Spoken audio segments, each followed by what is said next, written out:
Welcome back to Trade with Conviction, your fast track to understanding the oil market, or not, as may be the case after you've listened to this. I'm back hosting again with the with the exec team tied up with matters of high importance.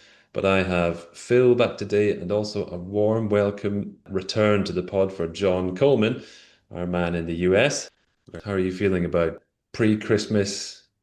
Market's getting slow, jadedness is rising. Well, the last month or two has probably been a maybe an opportunity for some people to recoup some of what was not a great year until then. So at least that's what I've been hearing. So some people are ending the year a bit happier than they might have ended Q3, let's say. But otherwise, yeah, happy for Christmas and New Year's to be around the corner, personally. Did you guys get your John, please don't tell me you don't have Spotify. You strike Oh, me of as someone course, I who have might. Okay, good. Spotify Wrapped. Yeah, of Did you course. get your Wrapped? What was your top song? Well, obviously, the Sparta podcast was the top listen for years, obviously. But I play a lot of focus music, so my Spotify Wrapped looks very classical heavy, and it's not very exciting. So I Uh, don't share that often. what was your Spotify age? Oh, considerably older than my actual age. So Spotify Yes. thinks I'm in my Same. 50s. I had 75. Apparently, I like to listen to a Oh, lot of 60s soul. I got 67, but my top song was Moana, like from Moana because of my daughter. Yeah, I had Let It So Go. you Let It blame Go. it on your daughter, I'm sure. But But if my average age is 67, it means I must listen to some really old music, like Beethoven and stuff like that, just to average it to 67. Anyway, eventually we'll have to do like a specific video for the top 1% of our listeners, like I got. Yeah, yeah. But We'll be on Spotify Rap next year. There you go. we're not that sophisticated. Shall we get going with the headlines? Quite a bit to get through. We were just discussing before we hit record, what do we say about the Ukraine? And Phil, you came up with a good tagline. Do you want to Yeah, repeat it? yeah. So completely off the cuff now. I think we seem to be kind of simultaneously closer to a deal than we ever have been, and still further apart. Both sides clearly have red lines which are not congruous with each other, and it's going to boil down to exactly how much pressure the US wants and can exert on both sides here to try and get something done. But from the last couple of weeks, it seems as though even within the US administration, there's multiple sides, so it's not kind of clear what exactly they're pushing for either at the moment. So I would probably still kind of err on the side of caution slash that we're probably going into another winter of conflict rather than peace deal personally. Low chance of peace this side of Christmas. Is that fair? Yeah, sounds good. And meanwhile, we've had one attack on CPC infrastructure, so one SPM was taken out, one of the three, and I believe that one of the three, which was under maintenance, is being rushed back. So the actual impact on the market is going to be quite a bit less than anticipated. But I do note that before this became widely known, spreads and Black Sea diffs did basically nothing. And I thought it was quite interesting in terms of maybe the market needs quite some convincing that there is a big, big, big change in the balance before it can really get convinced it needs to price things up. That was my kind of one takeaway from that. Apart from the fact, of course, that the conflict is escalating, right? The attack on infrastructure is escalating. Yeah, certainly. I think the most interesting thing about the attack on the CPC PM was the method of the attack. I think in terms of maybe this is an example or an kind of evidence that the Ukrainian ability to strike is getting more than just kind of a little drone with a bomb on it towards something that's really can do some serious damage to certain bits of infrastructure. I saw it described as a cruise missile. Okay, okay. So it's probably obviously not kind of particularly massive, but certainly bigger than what they've been able to produce thus far. And I think you're right in terms of the impact on pricing, on spreads or diffs. It's clearly coming into a market where there's a lot of crude around, right? There's not too much of a need to have a big price reaction to some kind of unknown crude outage. Then if you can, I suppose, nicely juxtapose that with refineries or refinery capacity, the products markets, which are obviously a lot tighter, where one refinery outage or unexpected or particularly large units.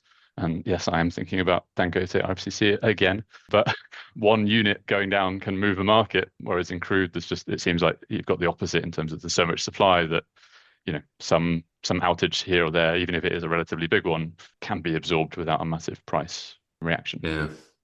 And it's just funny because I've been speaking to a few people who have been sort of traveling around Switzerland to go to their head offices to kind of present their 2026 outlook. And in many ways, the problems are the same as what they would have been on paper this time last year, which is, oh, there's this enormous length. When's it going to show up in OECD stock, which I think we kind of internally agree maybe is starting to do so in the US. We can talk about that later, John.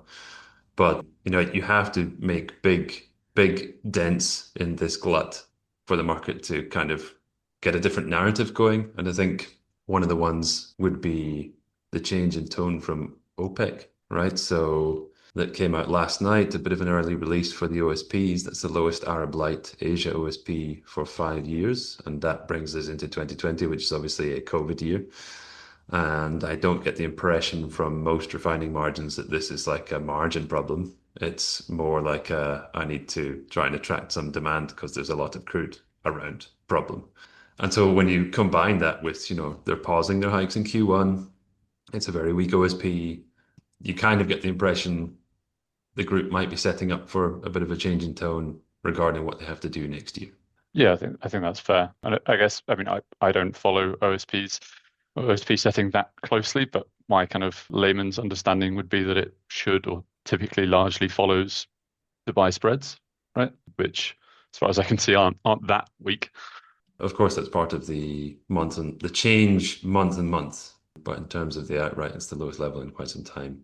So we'll see. And of course, there's many other problems seemingly around the corner, one of which appears to be Venezuela. That's a kind of situation that I would pass on to my colleague John, who's obviously the America's expert, being the man in the region, albeit 10,000 miles away. What do you think about the situation, John? Yeah, I mean, it's kind of erupted onto the scene here a little bit. It's becoming a bit of a political quagmire for certain elements of the Trump administration at the moment, just given the military tactics they're using. There's a lot of questions being raised there. And then you have, Trump outright saying that a land operation of some sort might be in the works. I think relating that to the oil market, the obvious question then is, any disruptions to Venezuelan supply, what does that look like for the market? I mean, from the U.S. perspective, speaking specifically to U.S. Gulf Coast crude slates and that sort of thing, I think that's really a non-issue in terms of U.S. crude sourcing. I was looking at the data with the latest from September showing about 100 KBD of imports, which is down, considerably from where we were earlier this year. But obviously 100 KBD is a drop in the bucket for that PADD 3 crude slate. I mean, that's probably largely offset to the extent that Gulf Coast refiners need coker feed with additional Gulf of Mexico crude supply that's been coming online over the last few months. I know that's not a like for like swap, but certainly we have some additional GOM crude that's been looking for a home, and that can easily fill that gap. So for a lot of those Eastern Gulf Coast refiners that have been importing these Venezuelan barrels over the last few months, I don't see a considerable issue there. But I think the bigger question would be rest of world impacts. So China being a big buyer of Venezuela, bigger questions there. Yeah, the bigger question is China, of course. What we've been thinking about internally is you've got multiple options, one of which is China doesn't really fill the gap at all, and that overall their kind of crude stock build kind of declines because of it, but it doesn't really match the situation on the ground, of course, because the teapots kind of need this feed. It's kind of discounted feed. And one of the things they could do instead is just pick up much more kind of high sulfur straight run, some of which is Russian, of course, and still very discounted. And the fuel oil market looks like it has plenty of this kind of material around at the moment. So one way around that is to shift to kind of fuel oil feedstock, basically. So we don't think it's a too much of a problem. Of course, 1 million barrels a day is a lot to replace, but again, it's harks back to the conversation we've just had in that if we're really this long crude, then the market kind of needs to fade how much of an impact it's going to have. And the other thing, John, is just on this topic, I see a lot of headlines about like it's all a bluff.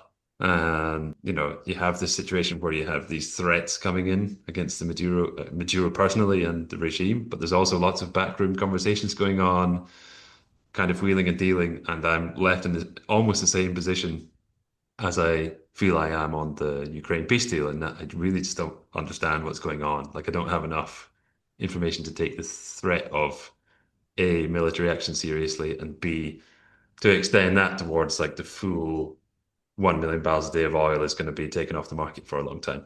Yeah, yeah, absolutely. I think trying to decode the rationale behind decisions being made by the Trump administration at the moment is it's a difficult one for sure. Venezuela has kind of come out of nowhere in terms of a political and military target for the US, and the objective of a lot of this posturing from the US and the military actions being taken, it's being justified as trying to prevent drugs flowing into the U.S., but unclear what exactly the next steps in this potential conflict might look like and what the goals are ultimately for the Trump administration. So, yeah, a lot of fog around this one for sure. More fog is exactly what we need. More and more Mhm. fog.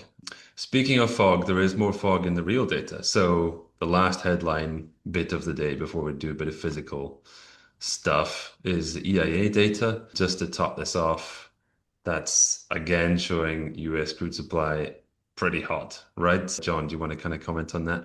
Yeah, so always love a good 914 report digging into the supply numbers. So we had this might be an all-time high, hitting just shy of 14 million barrels a day, which implies some pretty significant year-on-year growth, nearly 700 kbd. But a few thoughts to unpack around that. I mean, this is September data, which September is peak hurricane season typically for the U.S.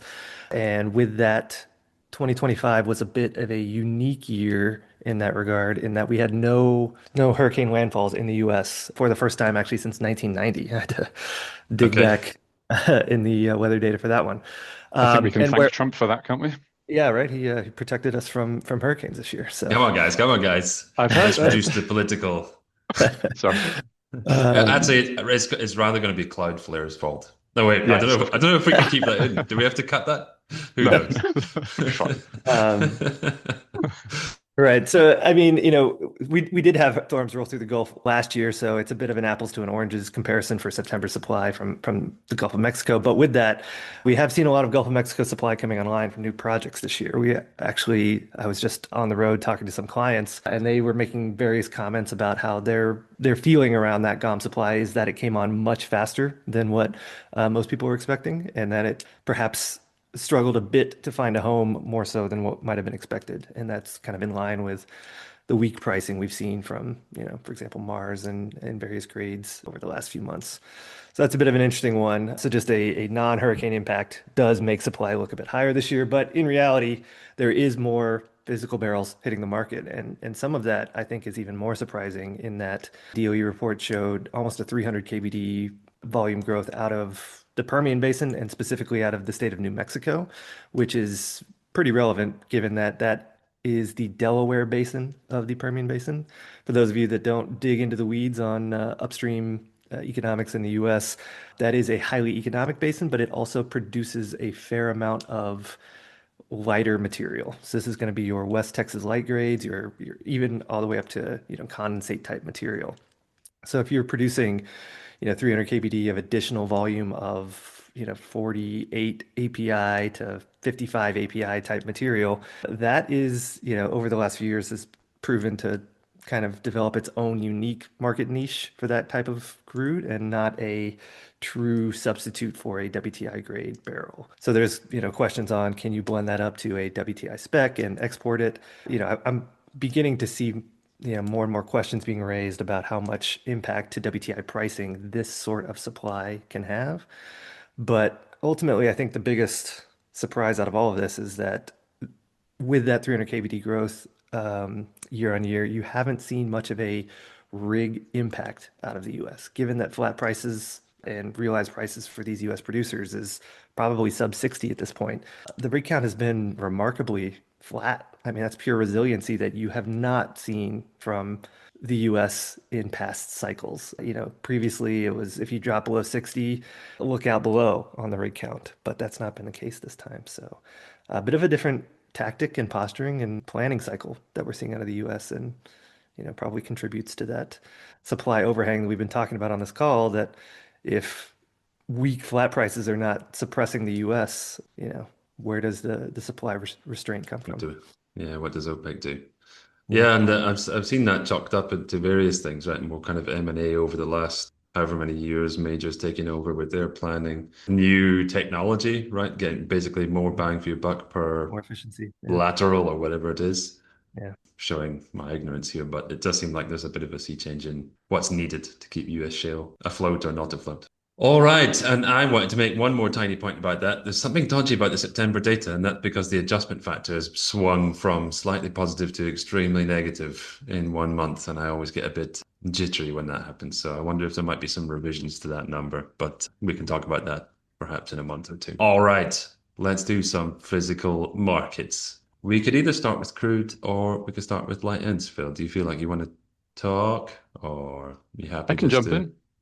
It's Shall we do light as you wish. ends? Go for All it. right, let's do some light ends. Phil, what's happening on the light ends market? I imagine it's been all fireworks. Absolutely the opposite, thankfully, for once. No, everything is Right. starting to, yeah, now that we're actually in December, finally, we're finding a little bit of a kind of gradual softening across cracks and spreads, albeit, as I said last week, yeah, from a very high level and still at a very high level. So, yeah, what's actually happened?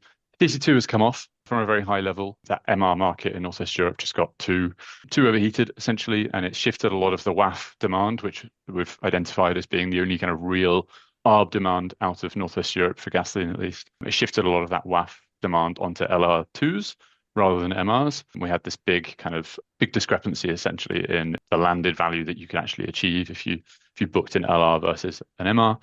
So it wasn't kind of surprising that it moved onto LRs, and now we're just left in this uncertainty of actually how much does continue need to flow to Nigeria through December and January, right? The Dangote RFCC turnaround has been delayed again by a couple of weeks, and now we're looking at the 15th of December to begin.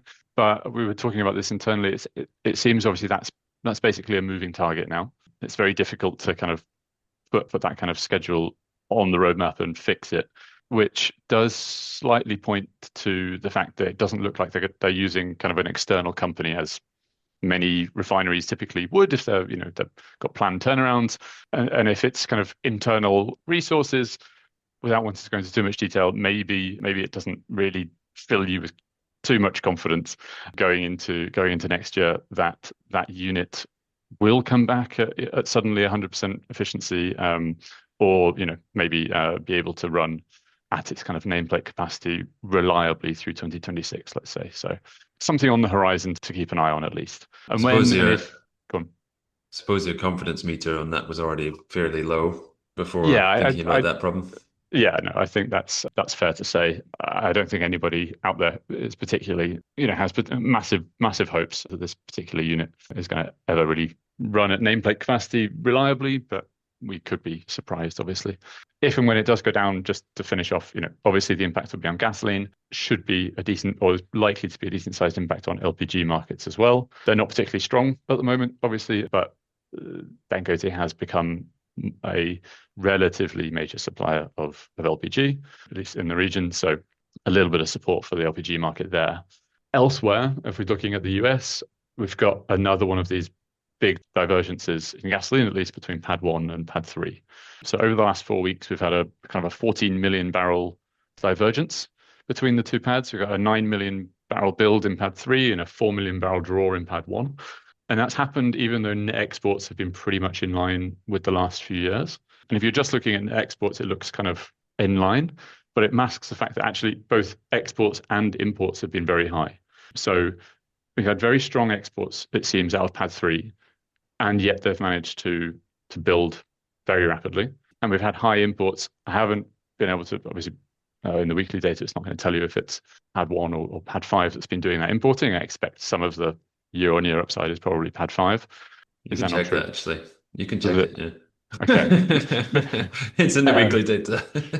Then just the charts that you've pre-made for me, and I've been too lazy to go in and look at the actual original data. Yeah, we can have a look at that and review. But we still, either way, imports have been very high over the last few weeks, and we've still had these draws in Pad 1, despite the fact that Pad 1 intake has been also relatively, it's effectively max for what it can run nowadays. And this kind of divergence between Pad 1 and Pad 3 hasn't really resulted in a big basis diff. So if we're looking at kind of the Gulf Coast CBOB versus RBOB, it's only really kind of 1.5 cents per gallon wider than it was last year, which means that, well, to all intents and purposes, I'm sure colonial arbs are open, and we've got waterborne Jones Act arbs open. Theoretically, we've got the Borco arb should be workable as well, but at least so far it hasn't been actioned upon enough to kind of balance out that discrepancy that we're getting between Pad 1 and Pad 3, and it's meaning that Pad 3 component prices are staying relatively subdued, and the relative gasoline export picture, or the econs picture for the Atlantic Basin, is all pointed towards the US Gulf Coast. And that is partly based on the fact that ARA is just quite strong still, but also that the Gulf Coast just has a lot of supply and seems very, very capable of supplying all of those shorts, at least in the Americas for the time being. What does that mean for the TA arb, right? TA arb has been very low. We've talked about that for a long time, but it's working, right? Why would the TA arb need to rise? Well, the only kind of reason that you would typically have would be to pull barrels out of Northwest Europe and into Pad 1. Pad 1 is tight, but apparently not tight enough for RBOB to react. RBOB spreads have been falling again this week, relatively speaking. So yeah, no particular urgency there. There's nothing strong to say about the TA arb, unfortunately. It's low, but it just means that the US Gulf Coast can keep on exporting. Or the price is wrong. If I saw the Pad 1 stocks, I'd be like, that looks quite interesting, because they really are quite low. What if we get another draw and then maybe you change your tune? Yeah, very possible. Obviously, I guess there are going to be people physically active in that market who are not yet, ringing any alarm bells, essentially. Yeah.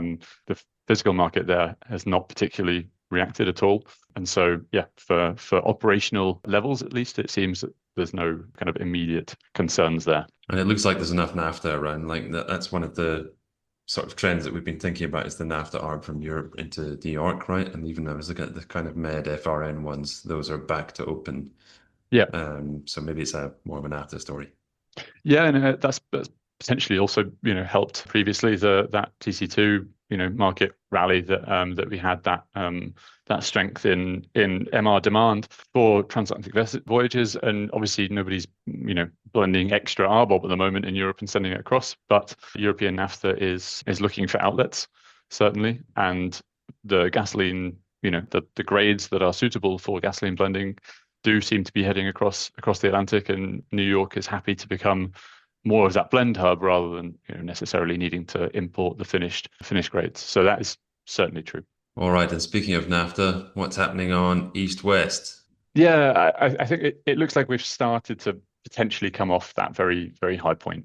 We still do have, it seems like, good real demand in the east that is supporting that arb, but the arbs out of the Med going to the east on the back of this very, very high east-west have been very wide, and we are seeing FOB prices and freight rates gradually rising to kind of eat into that. So the question now essentially is, we do have workable arbs.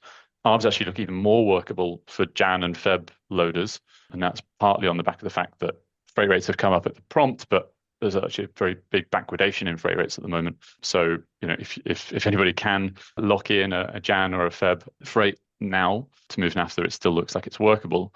The question will be, what kind of physical market are you going to arrive into in Asia? So for now, it's been workable and it's been supported. Cash diffs in Asia have held up, but there is a severe weight of arbs moving east now, it seems.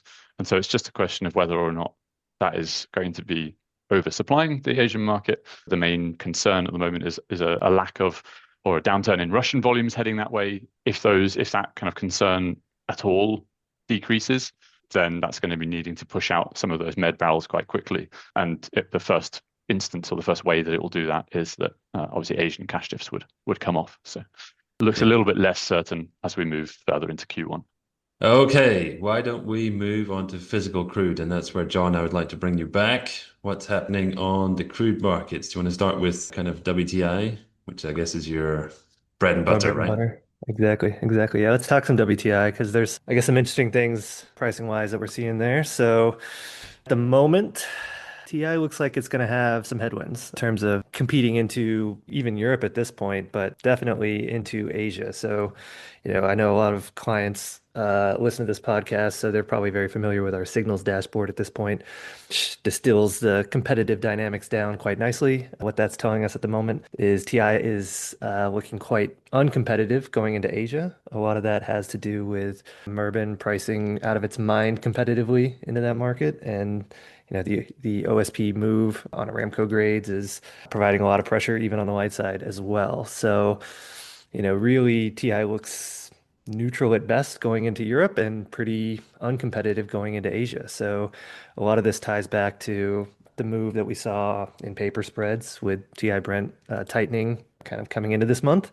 For a little while there, that looked like it was just tied to an easing of TD25, and TI was still appearing at least competitive at the margin into Europe, but that's started to erode away. So I think it's starting to raise questions on the viability of that spread remaining at those levels, for TI to continue competing.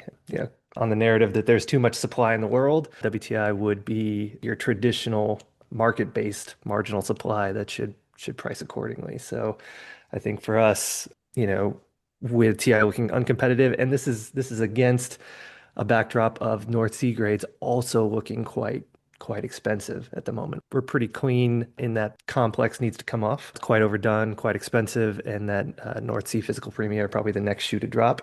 And when that does occur, that's just going to make the picture that much more bleak for TI competing, especially in Europe, but particularly the wider Atlantic basin.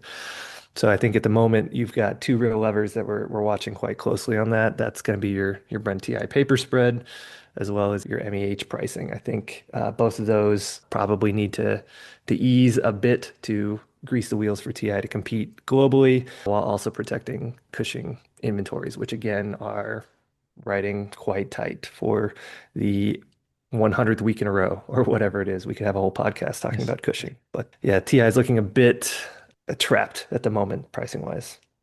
And is there also a kind of geopolitical element to this? So obviously, in the wake of what looked at the time like there was going to be harsh US secondary sanctions on buyers of Russian. I mean, I know, Mm. I mean, having looked at some of the flows, some went to South Korea, which is a slightly different thing, but more went to India. There were deals inked in Vietnam. There was stuff moving to Pakistan. Do you think that's something that probably already peaked? I mean, just noting that Putin and Modi have had a meeting, kind of firming up all kinds of trade agreements, and there's a submarine being leased out to the Indians, and all this kind of stuff. Do you think some of this kind of uneconomic buying, let's say, is going to drop off? Yeah, I think that's a pretty fair statement. I think the political pressure around with crude being used as a lever is probably fading quickly, at least in the US negotiations. And I think any support WTI has been seeing, we'll call it since the summer, that was based on, like you say, uneconomic buying or just indiscretionary buying is probably fading away. And so true market forces are really going to need to dictate how WTI is pricing and then ultimately moving. I know in recent EIA reports, we've seen exports start to drag. That's something we've been kind of saying was coming for a little while now, with November TI pricing looking very uncompetitive with a lot of friction going into Yeah. most markets. You saw a brief reprieve at the end of last month, but ultimately we're reverting back to where TI is really just going to need to price aggressively to continue moving. Otherwise, you'll see these lackluster export reports and builds in Pad 3 sort of continue here, and that'll probably just perpetuate this narrative of excess supply. And I don't know that there's political buying coming in to rescue TI at this point. And do you think, so I'm hearing kind of TI Brent spread, paper spread, probably, but do you think it kind of peaked already in terms of how narrow it gets? Or what do you think? How Yeah, does I it mean, play out for the next 1 or 2 weeks? yeah, I think that's a good question. I think that jump up that where we're at now, about the 380 mark or wherever we're at, is probably in my mind probably the ceiling there, and that your directional call is definitely going to be wider at this point. I think Okay. it's pretty clear that Cushing is having impact that's capping the ability for that spread to get ultra wide for TI to clear like it needs to. But at the same point, you're going to start to see at these levels stocks start to build probably fairly aggressively in pad three, and you'll need to see that paper spread response in conjunction with MEH probably coming off as well. So that's really where we're looking is probably peaking Brent TI, and then over the next 1 to 2 weeks, seeing that reverse, so TI can continue to move freely. So a brief one. Do you think TI Brent paper can also be, because we talk about TI Brent paper all the time, you and I particularly, because I don't Yeah. fully know if I understand the mechanisms or if I understand the mechanisms that well. But do you think it also at certain points in time becomes amalgamation of the stock picture in pad two and three? Because stocks are quite high in pad three already. Yeah, I mean that's a good point. So if you get a discrepancy between pad three and pad two, or really just Cushing relative tightness, that's when you can see some weird things start to happen with the combination of the TI Brent paper as well as MEH pricing as kind of a swing lever between Cushing and the Gulf Coast. So I think, yeah, that's a pretty good point, with Cushing arguably being as tight as it's ever been and just kind of skirting along that theoretical operational floor, but pad three has been getting a bit looser in recent reports. So that's where this conundrum starts to come in, where Cushing kind of sets the floor in terms of how wide that spread can get. But ultimately, if pad three continues to get looser and looser, you'll see MEH kind of get stretched in between. But the benchmark paper spread is going to have to play a role in helping TI competitively move on the water as well.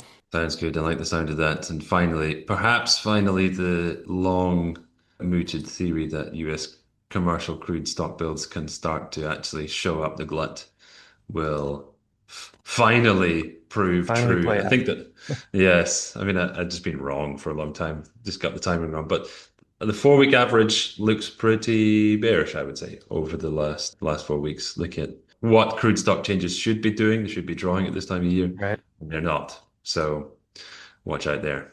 And I'm hearing also from you, which I tend to think is interesting, is that North Sea's too strong and the DFL is too strong, and probably this needs to come off looking at their ARB picture.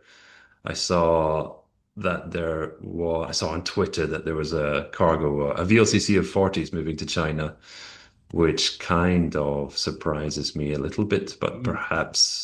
perhaps kind of explains The why Brent strength. has rallied a little bit over the last few weeks, or Yeah, helps. I'd agree. The pricing for 40s at the moment doesn't certainly look all that conducive to that sort of movement, so that surprised me as well.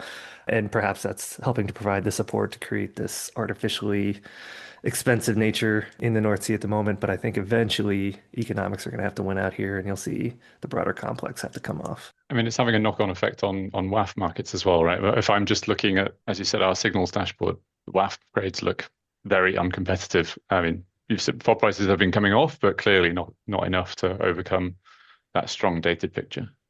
Yeah, they need to do more. Sorry, John, I didn't know if you're going to take that, but one of the things I've been reading is just the, Guyana and Brazil coming into Europe, and that is also not doing that well in terms of what demand is needed for WAF. So based off that and the ARB picture, doesn't look great for WAF going forward. Yeah. Did you want to say that, John? It's something along those lines. Yeah, that's true. And then even looking east, going into Asia, I mean, I think particularly if you talk about the OSP move by Aramco overnight, that's creating a lot of undue pricing pressure in that market, and then just making things that much more difficult, both on the light and medium side, to move into Asia, and putting that much more pressure within the Atlantic Basin to compete internally. So you're going to see probably some aggressive cuts coming from North Sea, and WAF as well is just simply going to have to follow. And it just begs the question on TI again, how it's going to continue to be pricing competitively to be that marginal crude. Happy days. And all that caveated with the assumption that Venezuela doesn't get some kind of action and nothing gets knocked out by Ukrainian missiles and all this kind of stuff. All times we basically need to caveat it now. All right, I'll do a quick section on middle distillates. I don't know, Phil, you can play acting host if you like, substitute around a bit, but basically the story on ICE gas oil the last 2 weeks, I guess, is really just complete deflation. Like been a sort of $4 per barrel deflation in ICE gas oil spreads. It's been slightly less severe in the east. I think it's more like two on Sing 10. Hence also why the east-west has tended to narrow. But it just seems to me to be a game of wait and see in terms of what happens on these peace talks. There on a kind of we can talk about fundamental basis. The Arbs East are still closed into Europe. The Arb and US Gulf for January is now open. And Yep. that's another kind of interesting story that mirrors your gasoline one, Phil, in the sense that pad one is not high in terms of stocks, and that's allowing actually the Hogo to rally. But in pad three, there's really a lot of stock, and that's depressing the Gulf Coast 10 diff and helping to open up that USG ARB into Rotterdam. So it's kind of a mix of signals into January for Europe. I still think it kind of like +5 or +6 on ice. Plus, there's been a report of warm weather in Europe ahead. That all kinds of tends to kind of depress prices now, but I'm not Hmm. quite sure it's a very good time to have all ARBs kind of, or half the ARBs kind of closed into Europe just now. What do you think? Yeah, I was going to say, kind of, it's interesting as you said, arbs from the east closed, arbs from the US looking more workable. Because two things. This time of year, you kind of want that material that's coming out of the AG and out of India. It's better cold specs On typically spec, than this yeah. than comes out of the US. But the last couple of years, we've had very strong flows from the US into Europe over the winter, and those have typically done enough to kind of, or have seemingly done enough at times to keep ice castle spreads deflated. So I know that you're kind of maybe leaning a little bit bullish Jan Feb on the fact that we've got these kind of closed arbs from the east. There is a lot of supply seemingly available out of pad three, and typically that arb opening correlates very, very well with ice castle spreads not being able to rally typically. Or maybe the Yeah, Hogo but has to rally a bit more if you see kind of more draws on pad three as a result. I guess the other thing is just that the that might be true that there's some correlation in terms of the marginal flow yeah, when the arb is open for long enough, over a month, let's say. But the other thing that is doing the rounds is, of course, a lack of Russian material. So I've seen a chart now of Brazil's imports by origin, and it's starting to get massively dominated by the US. And of yeah, course, it's a very large volume. So yeah. it's possible that let's say the correlation with the Gulf Coast European arb remains, but the actual volume that ends up moving in the next month or two could be perhaps lower than you expect. Against that, there's plenty of volume in stock in the pad three. So yeah, it's an interesting one Yeah, no, for I sure. agree. There's certainly that risk. There's always a risk of a rally, especially with Ukrainian attacks Oh on yeah. Russian. Yeah, that's fair to say. Yeah.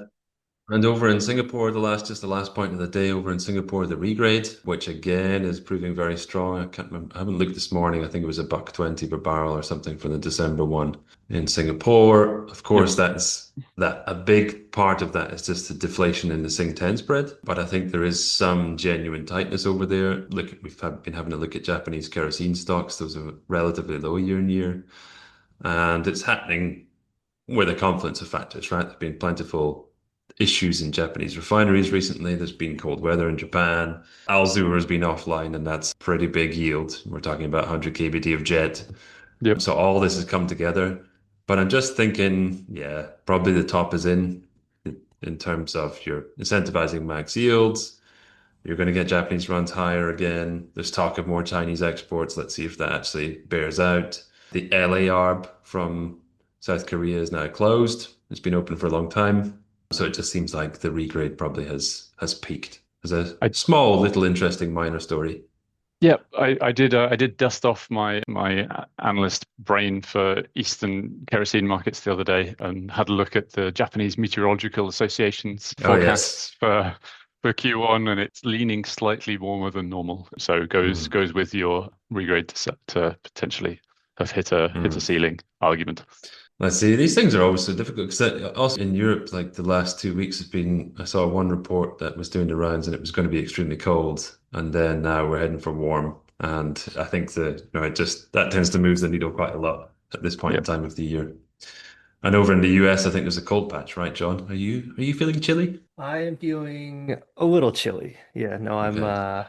spending a brief reprieve in the state of Texas, which is actually quite warm, but my home state of Indiana, I saw a lot of snow come through. So above the windows of your house, I presume already. Just about, just about. All right, that wraps it up. We'll do one or two more pods this year. I think we're going to have to do a 2026 outlook, get the crystal ball out and make some grand statements that are inevitably going to prove extremely wrong. Be But good to it's go and nice. find the one from the end of 2024 and see what we said about 25. I Review was that. thinking about, I need to review it. I was trying to remember what was being said. I think we definitely said something about OEC stocks haven't built yet. So where is the glut? Yep. And because that was the status at this time last year as well. Like there should already be a glut, and of Yep. course we were looking at OSD stocks, haven't been building. Okay, fine. I think we talked about Iran as a potential problem. Of course, it ended up being a problem, but no supply loss. I think we talked about tariffs a bit, and we got some tariffs. That's true, but in terms of making money off it, it was relatively tricky, I presume. Hmm. So yeah, we'll have another round of Crystal ball prognostications. gazing. Yes. Okay. Thank you very much, guys. That's a wrap from us here at Sparta. As ever, if you have anything you want to chat about, we're happy to have our views dissected and rejected, or send us a cheeky chart or a data table or just another viewpoint. We hope you can trade with conviction again this week if you're still trading this late in the year, and we'll see you next week. Thanks, guys.